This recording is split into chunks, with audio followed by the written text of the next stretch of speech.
Hello friends, நம்ம இன்றைக்கி என்ன பார்க்க போகிறோன்னா சூப்பரான ஒரு வெங்காய சட்னி ரெசிபி. டக்குன்னு செஞ்சு முடிச்சிடலாம். தோசை கூட சேர்த்து சாப்பிடக்குள்ள டேஸ்ட் அல்டிமேட்டாக இருக்கும். அதுக்கு முதல்ல ஒரு மீடியம் சைஸ் வெங்காயம், ஒரு சின்ன துண்டு இஞ்சி, 4 பச்சை மிளகா. நீங்கள் பச்சை மிளகா பெருசாக இருந்தால் 3 எடுத்துக்கலாம். அப்புறம் நெல்லிக்காய் சைஸ் அளவுக்குள்ளே தண்ணியில் உரைச்சி எடுத்துக்கோங்க. இப்போ ஒரு மிக்ஸி ஜாரில் இஞ்சி, அப்புறம் பச்சை மிளகா, எடுத்து வச்சுருக்க புளி எல்லாத்தையும் ஆட் பண்ணி லைட்டாக தண்ணி ஆட் பண்ணி அரைச்சிக்கோங்க. நம்ம வெங்காயத்தையும் சேர்த்து அரைச்சிட்டோம்னாக்கா மற்ற பொருட்கள்லாம் ஒழுங்காக அரைப்படாதுங்கிறதுனால ஃபஸ்ட்டு இந்த பொருட்களை மட்டும் நீங்கள் அரைச்சி எடுத்துக்கோங்க. நெக்ஸ்ட்டு நம்ம வெட்டி வச்சிருக்க வெங்காயத்தையும் ஆட் பண்ணி தேவையான அளவு உப்பு ஆட் பண்ணிக்கோங்க.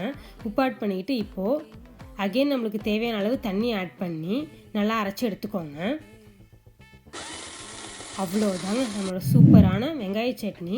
1 மினிட்குள்ளே செஞ்சு முடிச்சிடலாம். டேஸ்ட்டு சூப்பராக இருக்கும். இதோட நல்லெண்ணெய் மிக்ஸ் பண்ணி தோசைக்கு பேர் பண்ணி சாப்பிடக்குள்ள ரொம்ப நல்லாயிருக்கும். கண்டிப்பாக ட்ரை பண்ணி பாருங்கள்.